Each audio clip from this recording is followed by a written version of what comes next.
If your Windows 11 taskbar is not showing or not working, this can make your PC almost unusable.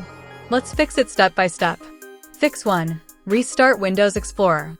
First, press Ctrl plus Alt plus Delete on your keyboard. Click Task Manager. At the top, click Search and type Explorer. Select Windows Explorer, then click Restart Task. Your screen may go black for a moment. That is normal. Check if the taskbar is working now. Fix 2. Registry Fix. If taskbar still not working, press Windows key plus R. Type Regedit and press Enter. Click Yes if prompted. Now follow this path carefully.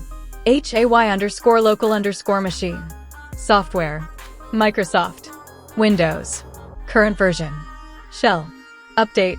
Packages. Inside Packages, right-click on empty space. Click New, then select DWORD, 32-bit, value. Name it exactly, Undocking Disabled. Double-click it. Set the value data to 1. Click OK. Final step. Press Ctrl plus Alt plus Delete again.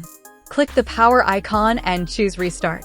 Once your PC restarts, the Windows 11 taskbar should be working normally.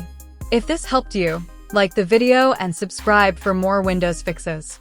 Rearrange them. Staying on pace, running the race. Life is a chase, I don't want a place. I wanna be first, work till it hurts. Dehydrated thirst till I'm in a hearse. High ambitions in the right mind can take you so far. It's like you lived a few lifetimes. Take off from a break off from the weak minds. They can stay soft. You can change lives, you create thoughts, never waste time. You got one shot.